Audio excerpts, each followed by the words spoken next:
चलिए खबरों में आगे बढ़ते हैं। उत्तराखंड में भी फिर भारतीय जनता पार्टी की सरकार बनी है। देवभूमि में भाजपा को प्रचंड बहुमत मिला है। 48 सीटें जीतकर भाजपा ने इतिहास रचा है। ये बड़ी जानकारी आपको दे दें। और कांग्रेस के खाते में सिर्फ 18 सीटें आई हैं। उत्तराखंड में ज्यादातर सीटों पर कमल खिला है। तो एग्जिट पोल जो दिखाया गया नतीजे उससे बिल्कुल उलट उत्तराखंड में सामने आए। भारतीय जनता पार्टी ने बहुमत हासिल कर लिया है। 48 सीटें उत्तराखंड में भारतीय जनता पार्टी को मिली हैं।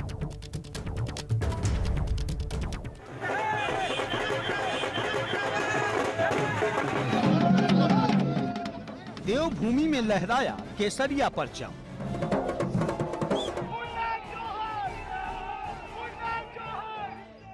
पहाड़ पर फिर खिल उठा कमल।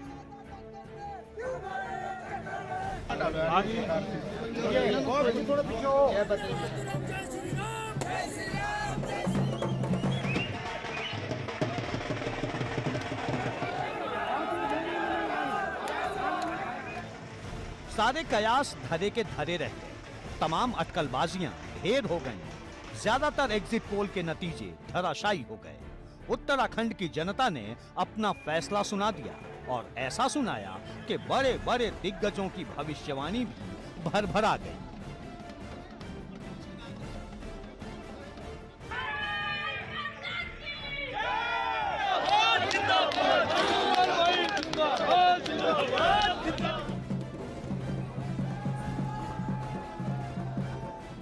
जश्न और उल्लास की ये तस्वीरें बता रही हैं कि देवभूमि के दंगल में भाजपा ने कितना बड़ा कमाल कर दिखाया है।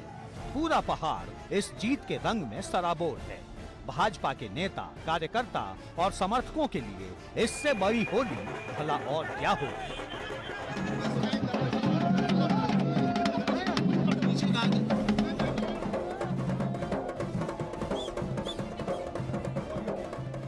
कार्यकर्ताओं में बहुत ज्यादा खुशी है, मिठाई और होली, क्योंकि 18 तारीख की होली है, पर होली का पर्व यहाँ शुरू हो चुका है। हमारे साथ राकेश रावत है, उनसे बात करें किस तरीके से देखते हैं इस पूरी चीज को। देखिए, जिस तरह से रुझानों में दिखा रहे थे उसी तरह से, और हम बात कर रहे हैं मसूरी सीट की। विकास को लोगों ने वोट दिया है और विकास के नाम पे वोट पड़े हैं।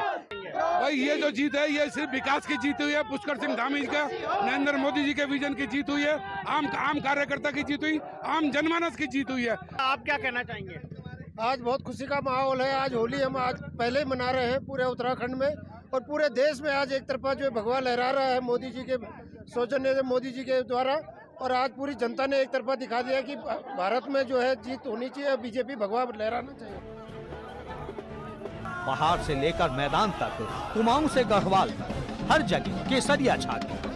हालांकि पुष्कर सिंह धामी खटीमा से चुनाव जरूर हार गए, पर उनके हार का गम पार्टी की जबरदस्त जीत की खुशी ने कम कर दिया। उत्तराखंड की देवतुल्य जनता का बहुत धन्यवाद करना चाहता हूं कि लगातार हम उत्तराखंड की जनता के बीच में गए। माननीय प्रधानमंत्री जी के द्वारा जो यहाँ सड़कों के क्षेत्र में काम हुआ है, जो यहाँ रेलवे के क्षेत्र में काम हुआ है, यहाँ स्वास्थ्य के क्षेत्र में काम हुआ है, और कोरोना महामारी में जिस प्रकार से वैक्सीनेशन का काम हुआ दूरस्थ क्षेत्रों में, उत्तराखंड की जनता ने ये स्पष्ट रूप से सबके सामने कर दिया। उनके समर्थन से, उनके आशीर्वाद से आज 2/3 बहुमत से भारतीय जनता पार्टी की जो सरकार बनी है, वो इस बात का प्रमाण है कि लोगों ने काम करने वाले लोगों को तरजीह दी है। धामी तो अपना चुनाव हार गए, पर उनकी सरकार के कई मंत्रियों और बड़े नेताओं ने अपनी अपनी सीट जीतकर भाजपा को दोबारा सत्ता में ला दिया है। विजयी प्रत्याशियों में हरिद्वार से मदन कौशिक, सोमेश्वर सीट से रेखा आर्य, श्रीनगर से धन सिंह रावत, नरेंद्र नगर से सुबोध उनियाल और चौबट्टा खाल से सतपाल महाराज के नाम शामिल हैं। चौबट्टा खाल जनता को धन्यवाद दूंगा, जिन्होंने हृदय खोल करके हमें समर्थन दिया है। कार्यकर्ताओं ने दिन रात काम किया और उनकी मेहनत से आज हमारी पार्टी यहाँ पर सफल हुई है। निश्चित रूप में उत्तराखंड की जनता को भी धन्यवाद दूंगा मैं, जिन्होंने प्रचंड बहुमत से भाजपा को विजय बनाया है। हम इस समय सरकार बनाने की तरफ अग्रसर हैं और स्पष्ट बहुमत भाजपा को मिल गया है। पिछली बार भाजपा ने उत्तराखंड की 53 सीटों पर कब्जा जमाया था, पर इस बार की कामयाबी इसलिए भी बड़ी है क्योंकि चुनाव से पहले धामी सरकार की विदाई के कयास लगाए जा रहे थे पर उसने बम्पर जीत दर्ज कर न सिर्फ अपने तमाम विरोधियों को सकते में डाल दिया, बल्कि चुनावी पंडितों को भी हैरान कर दिया।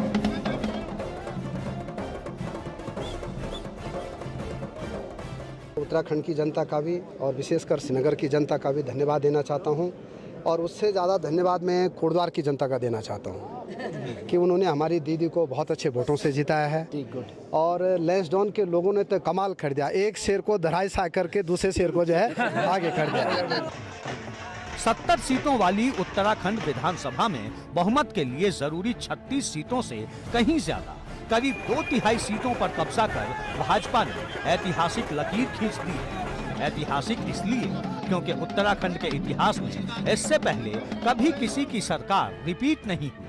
मतलब यहाँ हर बार सत्ताधारी पार्टी को हार का ही सामना करना पड़ा था, पर इस बार भाजपा ने ये मिथक भी तोड़ दिया। देश की जनता को हृदय से नमन करता हूँ, बधाई देता हूँ। मोदी जी के प्रति मैंने पहले कहा था बड़ा विश्वास है जनता का, और वो विश्वास आपको नजर आया होगा। एक प्रचंड बहुमत के साथ जो मिथक था उत्तराखंड का वो भी तोड़ा, सारे मिथक टूटे। शिक्षा मंत्री चुनाव जीते, हम लोगों ने रानीखेत जीते, हम लोगों ने सरकार को रिपीट किया, तो पूरे प्रदेश में जो विश्वास था वो नजर आया। प्रदेश की जनता को हार्दिक बधाई और नमन। हालांकि उत्तराखंड को लेकर एक और मिथक ये भी रहा है कि जिस भी पार्टी का उम्मीदवार गंगोत्री विधानसभा सीट से चुनाव जीतता है, सरकार भी उसी पार्टी की बनती है, और इस बार भी ये मिथक कायम रहा। गंगोत्री से भाजपा प्रत्याशी सुरेश चौहान ने जीत दर्ज की, और अब तय है कि पहाड़ पर एक बार फिर सरकार भाजपा की ही बनेगी। एबीपी गंगा के लिए ब्यूरो रिपोर्ट।